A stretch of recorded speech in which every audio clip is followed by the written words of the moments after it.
और इस वक्त बड़ी खबर आपको बता रहे हैं कि मध्य प्रदेश में बीजेपी ने दूसरी सूची जारी की है। केंद्रीय कृषि मंत्री नरेंद्र सिंह तोमर भी विधानसभा का चुनाव लड़ेंगे।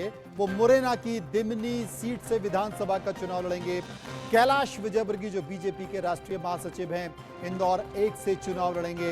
नरसिंहपुर से केंद्रीय मंत्री प्रहलाद पटेल चुनाव लड़ेंगे। यानी कि बीजेपी ने 7 से 8 सांसदों को, केंद्रीय मंत्रियों को विधानसभा के चुनाव में उतारा है। नरसिंहपुर से प्रहलाद पटेल चुनाव लड़ेंगे। फग्गन सिंह कुलस्ते जो कि केंद्रीय राज्य मंत्री हैं, वो भी विधानसभा चुनाव लड़ेंगे। रीति पाठक जो कि सीधी की लोकसभा सीट से सांसद हैं, वो भी चुनाव लड़ेंगे। और राकेश सिंह जो कि जबलपुर से सांसद है, वो भी चुनाव लड़ रहे हैं। इसके साथ साथ सतना से गणेश सिंह सांसद हैं, वो भी चुनाव लड़ रहे हैं। आपको बता दें कि बीजेपी ने ये बड़ा दांव खेला है। बड़ा दांव इसलिए भी खेला है क्योंकि तमाम प्रयासों के बाद विधानसभा चुनाव में उस तरीके से कोई भी उठाव नहीं देखा जा रहा था। इसलिए बड़े चेहरों को उतारकर बीजेपी ने हर इलाके में एक संकेत देने की कोशिश की है कि तमाम कार्यकर्ताओं को कि आप निराश ना हो, हम नेतृत्व परिवर्तन करेंगे और ये तमाम जो बड़े नेता हैं, इनमें से कोई मुख्यमंत्री हो सकता है। हम आपको ये भी बता दें कि जो बड़े चेहरे हैं, एक बार फिर से मैं आपको बता देता हूं, सीधी की सांसद रीति पाठक को सीधी विधानसभा सीट से चुनाव लड़वाया जा रहा है। इसके साथ साथ कैलाश विजयवर्गीय, नरेंद्र सिंह तोमर, गणेश सिंह, इस खबर पर बात करने के लिए सीधे चलेंगे। आपको हम ये भी बता दें कि इंडिया न्यूज मध्य प्रदेश छत्तीसगढ़ जो रीजनल चैनल है, उसने 7 बजे ही इन तमाम बड़े चेहरों के फोटो लगा के इस बात की घोषणा कर दी थी कि बीजेपी अपने 7 से 8 सांसदों को विधानसभा चुनाव में उतारने जा रही है। सीधे चलेंगे भोपाल। प्रभु, क्या खबर? बिल्कुल मनोज जी, एक बड़ी खबर है जो इंडिया न्यूज ने सबसे पहले दिखाई और बहुत समय से ये कयास लग रहे थे कि बीजेपी कुछ बड़ा करने वाली है। और बड़ी बात यह है कि इस महीने की 13 तारीख को केंद्रीय चुनाव समिति की बैठक हुई थी, जिसमें मुख्यमंत्री शिवराज सिंह चौहान, प्रदेश अध्यक्ष वी.डी. शर्मा और तमाम लोग मौजूद थे। और आज 25 तारीख को वो सूची जारी की है भारतीय जनता पार्टी ने, जब प्रधानमंत्री नरेंद्र मोदी यहाँ कार्यकर्ता महाकुंभ में आए थे। तो मनोज जी, आपने भी देखा होगा कि मोदी ने मंच से किसी भी एक नेता का नाम नहीं लिया। मोदी ने किसी को भी नेता को इस तरीके से व्यवहार भी नहीं किया कि वो उनकी उपेक्षा कर रहे हैं। एक तरीके से उनने ये साबित करने की कोशिश की कि मध्य प्रदेश के तमाम जो बड़े नेता हैं, जो पहली लाइन के नेता हो गए हैं, शिवराज सिंह चौहान के साथ के तमाम नेता, वो सारे के सारे रेस में बने हुए, ये संदेश देने की उन्होंने कोशिश की थी। और जो सूची आई है वो यही इशारा कर रही है। नरेंद्र सिंह तोमर जो केंद्रीय मंत्री हैं, उनको दिमनी से चुनाव मैदान में उतारा गया है। प्रहलाद पटेल, जिनका नाम, उनका भी नाम मुख्यमंत्री पद के लिए बीच में चलता रहा, उनको नरसिंहपुर से चुनाव मैदान में उतारा गया है। कैलाश विजयवर्गीय जो जिनने अपने बेटे के लिए अपना चुनाव, लोकसभा का चुनाव नहीं लड़ा था या उनको टिकट नहीं दिया गया था, मोदी की नाराजगी की बात आ रही थी, उनको इंदौर 1 से जो हारी हुई बीजेपी की सीट है, जिसको जीतना मुश्किल माना जा रहा था, वहां से उनको चुनाव मैदान में उतारा गया है। 7 सांसदों को टिकट दिया गया है। जबलपुर पश्चिम में गया था अभी 4 दिन 22 तारीख को। पश्चिम में मुख्यमंत्री शिवराज सिंह चौहान का रोड शो था। पश्चिम से जो दावेदार थे, उसमें कहीं भी सांसद राकेश सिंह का नाम नहीं था। वो उस रथ में सवार थे, तमाम दावेदार साथ चल रहे थे। जनता का वो जोश वहां पर दिखाई नहीं दे रहा था, क्योंकि वहां पे तरुण भनोट जी लगातार 2 बार से विधायक हैं वहां पर। तो वहां पर उन्हें बीजेपी ने एक बड़ा दांव खेला कि उनके सामने सांसद को उतारा है, जो कि लगातार जीतते रहे हैं।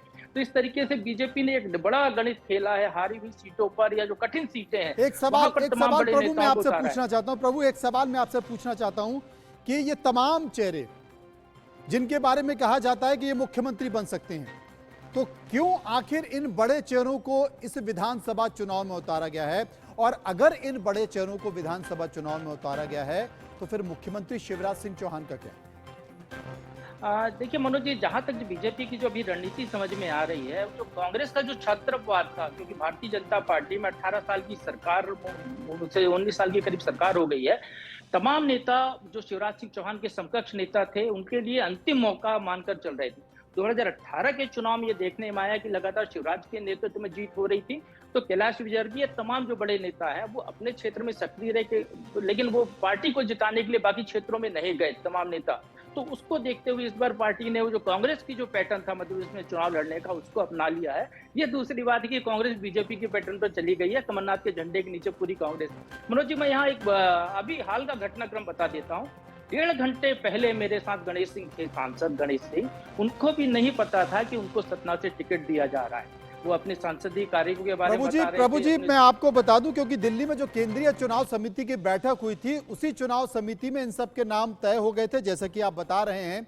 और पिछले 10 दिन से ये तमाम सांसद अपनी विधानसभा चुनाव लड़ने की प्लानिंग कर रहे थे। इन सभी को पता था और कई सांसदों ने खुद मुझे बताया था कि हमें विधानसभा चुनने के लिए बोला गया है। बहुत सारे सांसद हैं जिन सांसदों ने यह कहा भी था कि हम नहीं लड़ना चाहते थे, लेकिन केंद्र का एक ही फरमान है कि आपको चुनाव लड़ना पड़ेगा। एक नाम अभी तक नहीं आया है जिस पर पार्टी संशय में है। उन्होंने साफ तौर पर चुनाव लड़ने के लिए मना कर दिया और वो गुना से सांसद है केपी यादव। आगे जाके उनके भी नाम घोषणा होने वाली है, क्योंकि अभी उन्होंने पार्टी से कहा है कि मैं चुनाव लड़ना नहीं चाहता है। उन्होंने अपनी नाराजगी व्यक्त की इस बात को लेकर, क्योंकि मेरे कार्यकर्ताओं में गलत संदेश जाएगा। अभी 2-3 और सांसद हैं जिनके नाम की घोषणा हो जाएगी। फिलहाल आपका बहुत बहुत शुक्रिया इस पूरे मामले में। एक बड़ी बात है, मैहर से उम्मीदवार बदल दिया है भारतीय जनता पार्टी। बिल्कुल बदल दिया है, बिल्कुल आप सही कह रहे हैं, आप सही कह रहे हैं। रोचक बात है, यानी कि जो बीजेपी के विधायक बीजेपी को आंखें दिखा रहे थे, नारायण त्रिपाठी, बीजेपी ने एक साफ संदेश दे दिया कि आंखें दिखाने से काम नहीं चलेगा। चाहे वो नारायण त्रिपाठी आंखें दिखाएं या फिर उमा भारती आंखें दिखाएं। और जिस बात को लेकर कार्यकर्ता नाराज थे, बीजेपी की सबसे बड़ी कमी इस विधानसभा चुनाव में यह थी कि कार्यकर्ता उस तरीके से जोश में नहीं थे। और पार्टी का यह फैसला निश्चित तौर पर कार्यकर्ताओं में एक ऊर्जा देगा। अगर गौर से देखा जाए, गौर से समझा जाए, तो पूरे मध्य प्रदेश को शामिल करने की कोशिश की है। महाकौशल से फग्गन सिंह कुलस्ते, चंबल से नरेंद्र सिंह तोमर, और अगर आप नरसिंहपुर इलाके में चले जाओ वहां से प्रहलाद पटेल, विंध्य में चले जाओ तो रीति पाठक, इसके साथ साथ महाकौशल में गणेश सिंह। पूरे मध्य प्रदेश में कार्यकर्ताओं में एक उफान लाने की कोशिश की है और निश्चित तौर पर बीजेपी इसमें सफल होगी, क्योंकि जो कार्यकर्ताओं में ठहराव था, निराशा थी, ना काम करने का भाव था, स्वाभाविक तौर पर अपने लोकप्रिय नेताओं को देखते हुए, कार्यकर्ताओं से जुड़े हुए नेताओं को देखते हुए उनमें एक जोश और उत्साह आएगा और निश्चित तौर पर बीजेपी को उसका फायदा मिलेगा। बहुत बहुत शुक्रिया करेंगे प्रभु पटेरिया का। रुकेंगे यहां पर कुछ पलों के लिए, वापस आएंगे तो बात करेंगे मध्य प्रदेश की ही, और मध्य प्रदेश में देश के प्रधानमंत्री नरेंद्र मोदी के संकेत की। ब्रेक।